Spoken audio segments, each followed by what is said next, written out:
नमस्कार, स्वागत प्यारे विद्यार्थियों। इससे पूर्व के वीडियो में हमने शब्द शक्ति के बारे में पढ़ा था। आज हम पत्र एवं प्रारूप लेखन के बारे में चर्चा करेंगे। तो चलिए दोस्तों, इस वीडियो को शुरू करते हैं।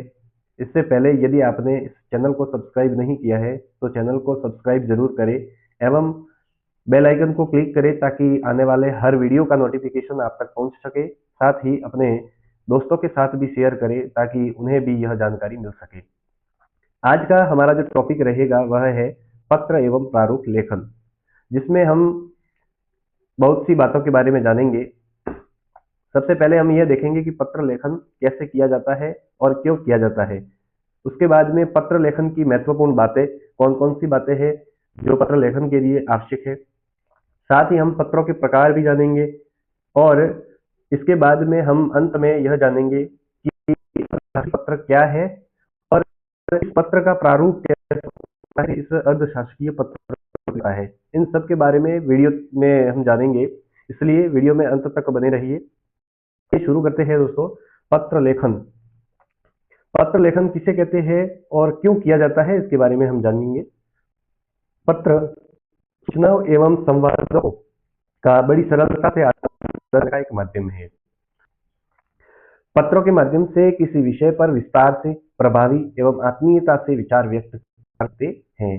पत्र एक ऐसा प्रारूप होता है जिसमें कोई भी व्यक्ति अपनी सूचनाओं को या अपने संवाद को बड़ी ही सरलता से आदान प्रदान कर सकता है, यानी कि सूचनाओं को या संवादों को भेज भी सकता है और उन्हें प्राप्त भी कर सकता है। साथ ही हम पत्रों के माध्यम से किसी भी एक विषय पर विस्तार से और प्रभावी ढंग से आत्मीयता के साथ में अपने विचारों को व्यक्त कर सकते हैं, अपने विचारों को सामने वाले व्यक्ति तक पहुंचा सकते हैं या फिर किसी सामने वाले व्यक्ति के विचारों को हम प्राप्त कर सकते हैं। तो आगे देखते हैं दोस्तों, पत्र लेखन की महत्वपूर्ण बातें। पत्र लेखन के लिए कौन कौन सी बातें हैं जिनको हमें ध्यान में रखना आवश्यक है। तो पत्र लेखन के लिए पहली जो बात है वह है सरलता। पत्र सरल ढंग से लिखा गया होना चाहिए, क्योंकि जो हम पत्र लिख रहे हैं उसकी भाषा एवं शैली सरल होनी चाहिए कि वह जिस व्यक्ति को पत्र भेजा जा रहा है उन्हें आसानी से समझ में आ सके। दूसरी बात है, जो महत्वपूर्ण बात है वह है संक्षिप्तता। संक्षिप्तता का अर्थ होता है कि पत्र बहुत ही जितना हो सके कम शब्दों में संक्षिप्त रूप से लिखना चाहिए, ताकि उस पत्र में हम कम शब्द बहुत सी बातों को समावेशित कर सके और उस पत्र का जो आकार है वो बड़ा नहीं हो पाए। तीसरी है तारतम्यता।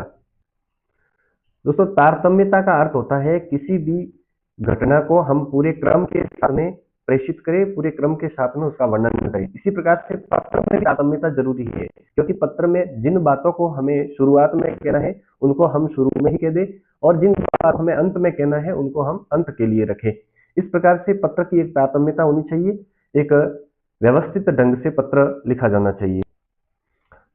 चौथी महत्वपूर्ण बात यह है कि सुस्पष्टता।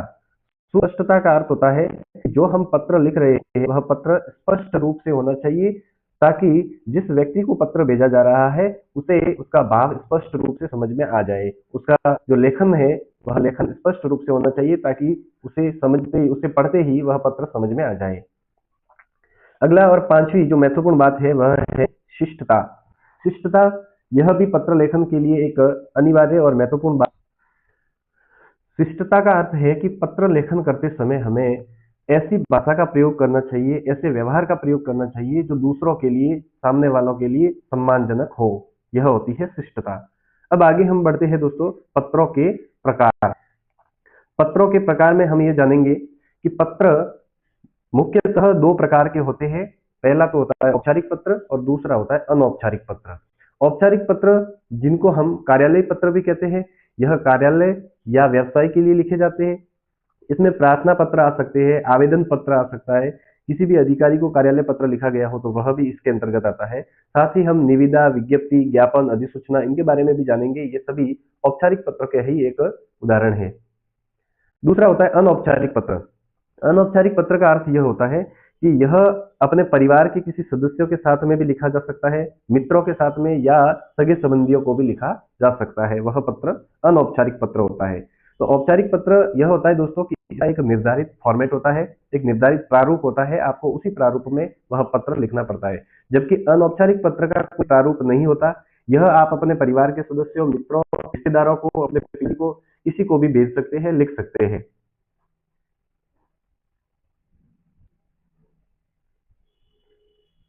आगे यहाँ पर नोट लगाया हुआ है कि कार्यालय पत्रों के अंतर्गत सरकारी, अर्ध सरकारी या गैर सरकारी पत्र आते हैं। इन्हें शासकीय या प्रशासकीय पत्र भी कहा जाता है। तो दोस्तों, कार्यालय पत्र जो होते हैं, उन कार्यालय पत्रों में वे पत्र आते हैं जिनमें सरकारी भी हो सकते हैं, अर्ध सरकारी, गैर सरकारी, इस प्रकार के पत्र आते हैं जो शासकीय या प्रशासकीय पत्र कहे जाते हैं। शासन की प्रणाली के लिए, शासन के कार्य के लिए जिनको प्रयोग में लाया जाता है।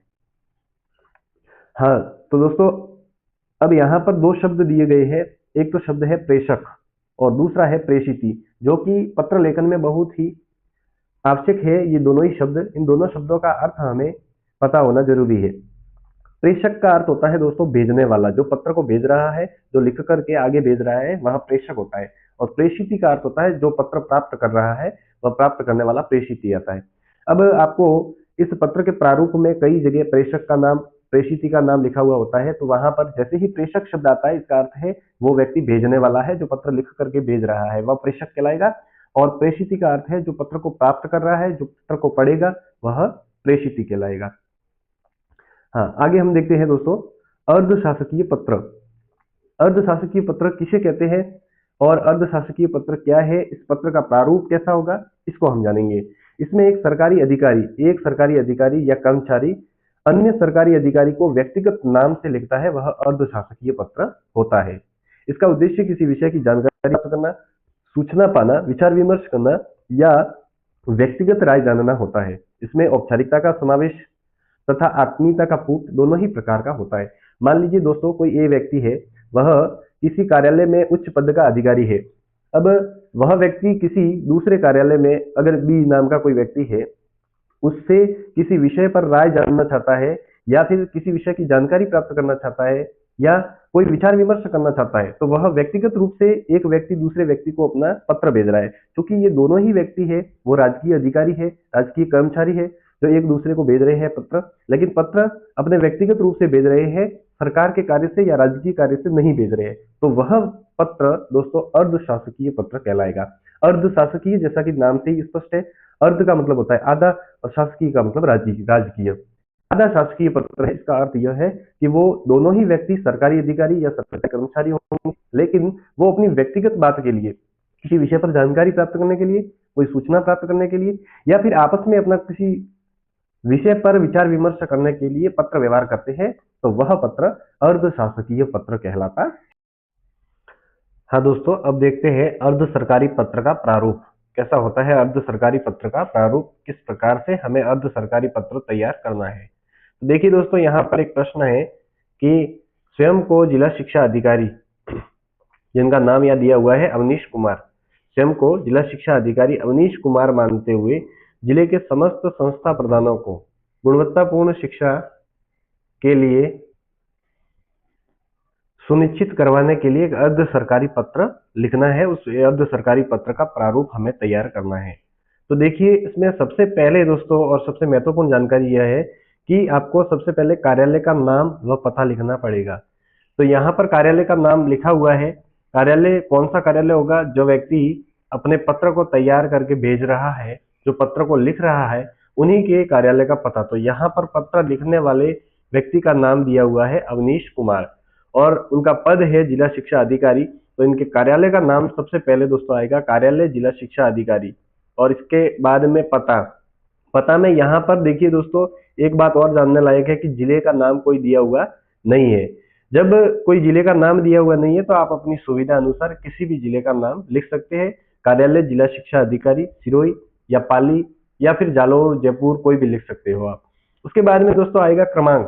तो क्रमांक और दिनांक भी आप अपनी सुविधा अनुसार लगा सकते हैं।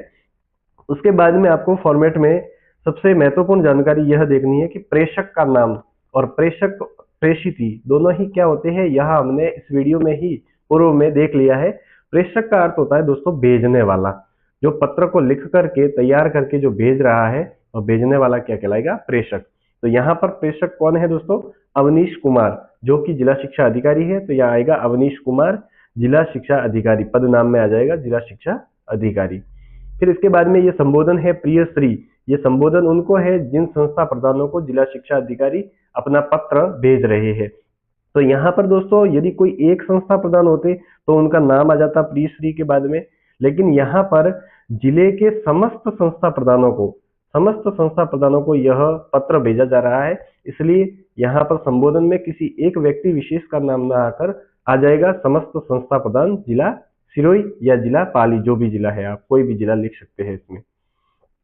फिर इसके बाद में दोस्तों इससे नीचे आएगा प्रेषिती का नाम, और इससे पहले आपको इस विषय में पूरी जानकारी यहाँ पर लिखनी है, और वो विषय था हमारा गुणवत्तापूर्ण शिक्षा। गुणवत्तापूर्ण शिक्षा क्यों आवश्यक है और इसके लिए जिले के संस्था प्रधान किस प्रकार से अपने प्रयास करेंगे, यह सब जिला शिक्षा अधिकारी महोदय जान रहे हैं।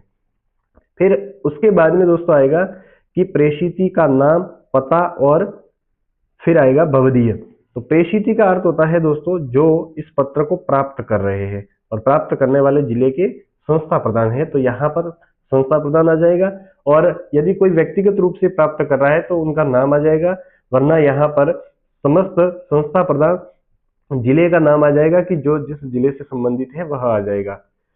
उसके बाद में भवदीय। भवदीय में दोस्तों जो व्यक्ति इस पत्र को लिख करके तैयार करके भेज रहा है वही इस भवदीय में आएगा। तो यहाँ पर भेजने वाले कौन है? अवनीश कुमार जिला शिक्षा अधिकारी।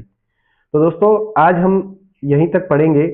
इसके बाद में कल अगली क्लास में हम अधिसूचना, विज्ञप्ति या फिर निविदा में से किसी भी एक टॉपिक को लेकर आएंगे। तब तक के लिए हमारे साथ में बने रहिए। धन्यवाद। जय हिंद, जय भारत, राम राम।